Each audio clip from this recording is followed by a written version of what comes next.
ខ្ញុំនឹងយកលុយ$7,000ទៅចែកសិស្សក្រីក្រនិងសិស្សនិទេស A ដល់និទេស F តាមការសន្យាលុយនោះគឺបានចេញពីបងប្អូនទាំងអស់គ្នាដែលគាំទ្រថ្នាំដុសធ្មេញ7ហេម៉ាឡៃរបស់ខ្ញុំដែលឲ្យខ្ញុំមានថ្ងៃនេះដែលឲ្យខ្ញុំផ្ដល់ឱកាសការងារឲ្យក្មេងៗធ្វើការរហូតដល់18នាក់រាល់ថ្ងៃនេះរយៈពេលត្រឹមតែប្រហែលខែលក់លើកទី1ដាច់អស់ក្នុងរយៈពេលកន្លះថ្ងៃលក់លើកទី2លក់តែ2ថ្ងៃអស់លក់លើកទី3មកដល់ភ្លាមអស់ភ្លាមដោយសារតែពួកគាត់ប្រើទៅត្រូវសមាជិកភាពផ្សំប្រើទៅគាត់ប្រើគាត់គិតថាល្អខ្លាំងអ្នកទាំងអស់គ្នាខ្ញុំមិននឹកស្មានថាការខិតខំប្រឹងប្រែងរបស់ខ្ញុំបានសម្រេចហើយបងប្អូនទាំងអស់គ្នាបានជួយទិញខ្ញុំឲ្យខ្ញុំមានលុយខ្លះៗបន្តបណ្ណាល័យខ្ញុំបន្តកន្លែងឲ្យសិស្សនៅហើយមានលុយជូនទៅដល់សិស្សនិទេស A រហូតដល់សិស្សនិទេសធ្លាក់នៅថ្ងៃស្អែកនេះខ្ញុំនឹងយកលុយ$7,000ជាងទៅចែកជូនពួកគាត់ហើយខ្ញុំមកអរគុណបងប្អូនទាំងអស់គ្នាដែលឲ្យខ្ញុំមានថ្ងៃនេះដែលជួយគាំទ្រអ្វីដែលល្អរបស់ខ្ញុំហើយក្នុងជីវិតរបស់ខ្ញុំមួយគឺខ្ញុំមានតែផលិតផលមួយគត់គឺផលិតផលថ្នាំដុសធ្មេញអំបិលហេម៉ាឡៃដែលផ្សំចេញពីប្រទេសកតុយកពើ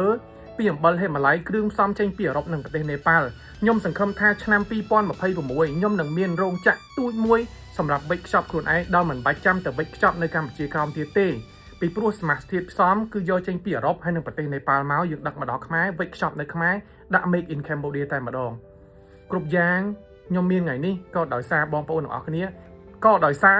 ខ្ញុំនិយាយខ្ញុំវាសប្បាយចិត្តពេកអ្នកទាំងអស់គ្នាគឺដោយសារការខិតខំប្រឹងប្រែងមួយនេះខ្ញុំសប្បាយចិត្តខ្ញុំអត់ដែរហ៊ានប្រាប់បងប្អូនទាំងអស់គ្នាទេហើយខ្ញុំអរគុណចំពោះខាង Pharmacy អ៊ំពូមីងដែលយកថ្នាំអត់វិញ7ហេម៉ាឡៃទៅលក់ប្រើប្រាស់ល្អហើយយកទៅលក់បន្តទៀតដើម្បីគុណភាពគ្រប់គ្រងផលិតផលរបស់កូនខ្មែរមួយនេះកូនខ្មែរម្នាក់នេះនឹងបង្កើតសិប្បកម្មនៅខ្មែរវិចខ្ចប់នៅខ្មែរមិនចាំបាច់វិចខ្ចប់នៅស្រុកគេទៀតទេហើយលុយដែលខ្ញុំរកបានបន្តិចបន្តួចខ្ញុំបេះបោយពីញើសឈាមមកខ្ញុំនឹងយកទៅជួយសិស្សនិទេស A ដល់សិស្សនិទេសធ្លាក់នៅបណ្ណាល័យគោប្រាក់របស់ខ្ញុំហើយខ្ញុំនឹងបន្តបង្កើតបណ្ណាល័យឲ្យបាន2ខែទៀត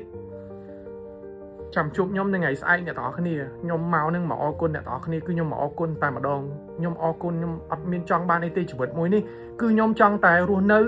ដោយមានភាពត្រឹមត្រូវរស់នៅដោយស្មារតីរស់នៅដោយការតស៊ូ